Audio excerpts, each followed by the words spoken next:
Operation सिंदूर के बाद अब हर कोई ये डिमांड कर रहा है कि अब ऑपरेशन सीमा हो। जी हाँ, वही सीमा जो पिछले लगभग 2 साल से हमारे देश में अवैध घुसपैठिए की तरह रह रही है। भारत का हर व्यक्ति यही डिमांड कर रहा है कि अवैध घुसपैठियों का भारत से खात्मा होना चाहिए, जिसकी शुरुआत सीमा हैदर से हो। इसलिए जिस तरीके से ऑपरेशन सिंदूर हुआ है, उसी तरीके से ऑपरेशन सीमा हैदर होना चाहिए। क्या पाकिस्तान से आई महिला यहाँ रहनी चाहिए? क्या उस पर मानवता दिखानी चाहिए? वहीं जानी चाहिए। ये है कि सभी का मानना कि जो हमारे देश के 26-27 लोगों को पाकिस्तान के आतंकवादियों ने देखो मार दिया और वो पाकिस्तान की होके वो यहाँ रह रही है, वो भी अवैध तरीके से आई है। और अवैध तरीके से आने का मतलब, जब एक अवैध तरीके से सीमा हैदर आ गई तो आतंकवादी भी आ सकता है।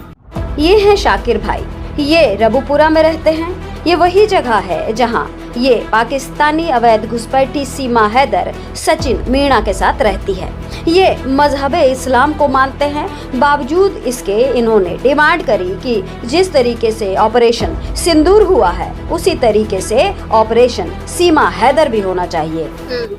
तो ये हमारी सुरक्षा के, देश की सुरक्षा का बहुत सोचने वाला विषय है। तो उसको जो है जाना चाहिए, यहाँ से वापिस अपने देश जाना चाहिए, क्योंकि उसको यहाँ की कोई नागरिकता नहीं है।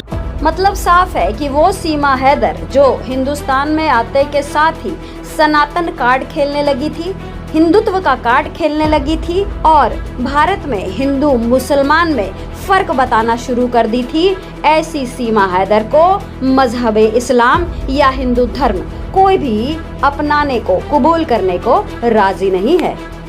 अब वो समय आ गया है जब इस महिला को भावनाओं के तहत नहीं बल्कि टेक्निकली समझने की जरूरत है। तो आइए अब टेक्निकली हम इस महिला को समझते हैं। इतने दिन हो गए, अभी सारा इसका चाल चरित्र देखा गया, सबने ये भी कहा कि ये महिला ठीक नहीं है।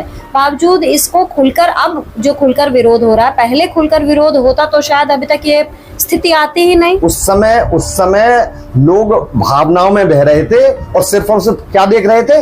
गदर फिल्म, सन्नी देओल और वो क्या है पता ना, वो हाँ शकीना, वो देख रहे थे बस। पाकिस्तानी आतंकवादियों के द्वारा मासूम 26 भारतीय लोगों की हत्या कर दी जाती है। लोग अब पूछ रहे हैं कि हम भावनाओं में तो बह गए थे, लेकिन आज खुद को सन्नी देओल कहने वाला सचिन मीणा कहाँ है? तो वहीं खुद को शकीना बताने वाली पाकिस्तानी अवैध घुसपैठी सीमा हैदर आज तक चुप क्यों है? जो महिला छोटी छोटी भारत से जुड़ी बातों पर रोज बयान भेजा करती थी, इतना बड़ा दर्दनाक हादसा हो जाता है, लेकिन आज तक इसने अपनी जुबान नहीं खोली। इसका मतलब साफ है कि ये महिला पाकिस्तानी थी, है और रहेगी, और कोई भी इसको हिंदुस्तानी या सनातनी समझने की गलती ना करे। लेकिन आज पूरा मोहल्ला, मीणा समाज भी उसका विरोध कर रहा है। कभी कोई उन्होंने संवेदना प्रकट की उन 27 लोगों के विरुद्ध, मतलब 27 लोगों के हित में, या उनके परिवार को कोई संवेदना दी कि हाँ आपका परिवार उजड़ गया, साया उठ गया आपके ऊपर से, आज वो घर में बंद है? मैं मानता हूं कि वो संवेदनहीन है बिल्कुल, और उनको सपोर्ट करने वाले भी व्यक्ति संवेदनहीन है। जब भारत के दूसरे पाकिस्तानियों को, जो भारत में वीजा के तहत आए थे, उनको 48 घंटे का समय दे दिया जाता है और कहा जाता है कि आप तुरंत 48 घंटे के अंदर अपने देश पाकिस्तान लौट जाएं। लेकिन सीमा हैदर पर ये मामला अप्लाई नहीं होता है, क्योंकि ये कहा जाता है कि ये ऑर्डर सिर्फ उनके लिए है जो वीजा के तहत आए हैं, लेकिन जो बगैर वीजा के हैं, अवैध तौर पे घुसे हैं, उनके लिए कुछ और ही तरीका है। वो क्या तरीका है, सुनिए। तो वापस पाकिस्तान डिपोर्ट, यदि तुरंत डिपोर्ट करना है तो इसके खिलाफ जो अभियोजन है, सरकार है, वो वाद की कार्यवाही समाप्त करे और इसको तुरंत डिपोर्ट करे। और यदि इसको वापस डिपोर्ट भी ना करे सरकार, तो कम से कम इसको रबुपुरा से हटा करके डिटेंशन सेंटर में रखा जाए। मतलब साफ है कि जो कोर्ट में स्टेट वर्सेस सीमा हैदर चल रहा है उस केस को हटाया जाए और तुरंत इस महिला को वापस इसके देश भेजा जाए। लेकिन ये करे कौन? क्योंकि जिस प्रकार से सीमा हैदर के वकील डॉक्टर AP सिंह ने ये दावा किया है कि सीमा हैदर का केस कोर्ट में पेंडिंग है, इसलिए जब तक केस रफा दफा नहीं हो जाता सीमा हैदर यहाँ से नहीं जाएगी।